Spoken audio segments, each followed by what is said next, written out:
This is a Begleri Robot, and a Begleri is two weights and a string, and I can't do any tricks except this one, which is very simple. And you hold the weight there in this finger, you flip it over, your thumb comes down and holds this one, your forefinger or index finger releases it and traps it a little bit, your thumb lets go, it slides down, and then you repeat the cycle.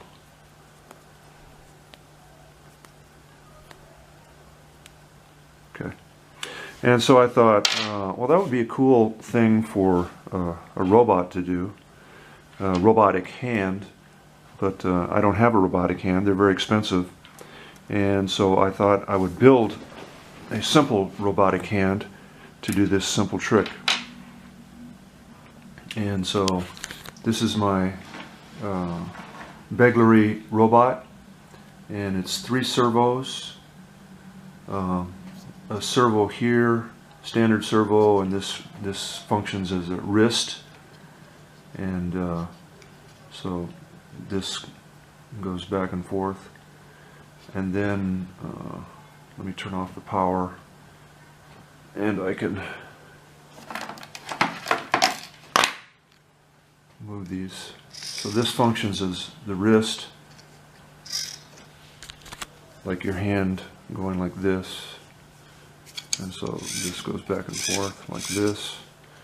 And then if the hand is like this servo here serves as the thumb, and so it goes up and down, and this serves as the index finger, this finger here, and it goes this direction.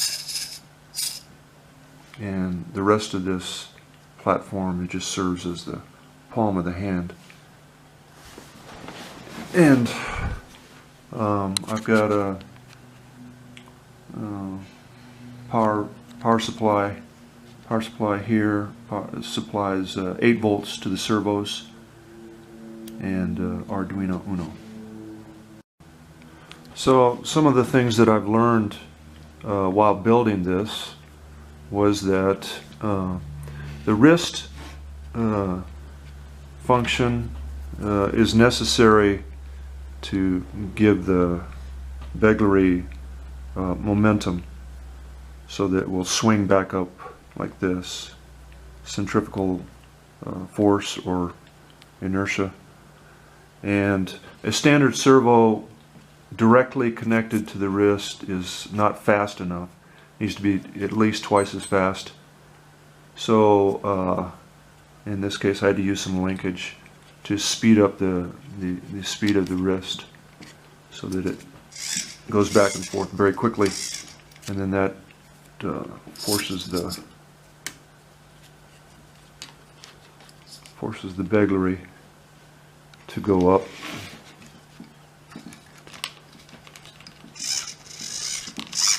And the other thing that I learned is to start the momentum, you need a little forward momentum, and then you bring it back, and then you kick it forward a little harder.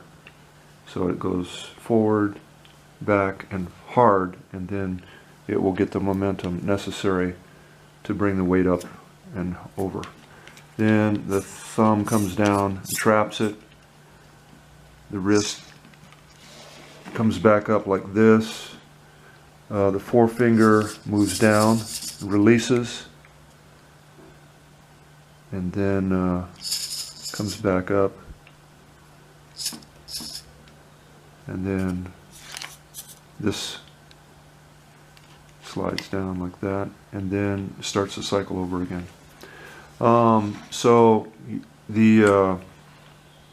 a robotic hand would need to generate some momentum, and most robotic hands, I think they're probably directly connected to a servo, and they probably don't have enough speed.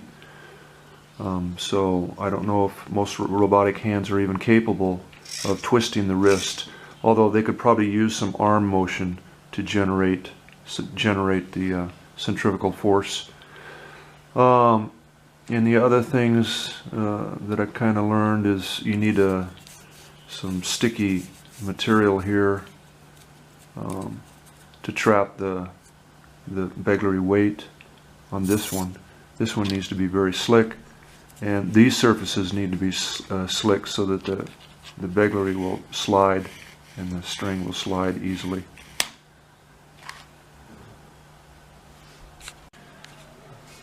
The other thing that I learned is you need to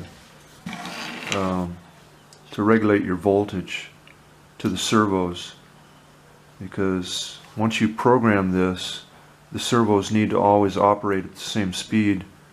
And I first started programming this using, instead of a power supply, I use now I use a wall wart and then this step down transformer, which gives a regulated voltage supply.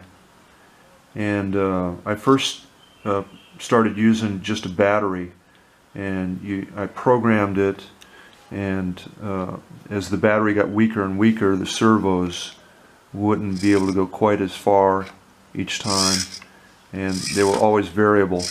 So a constant power supply is really necessary for this robot to work consistently.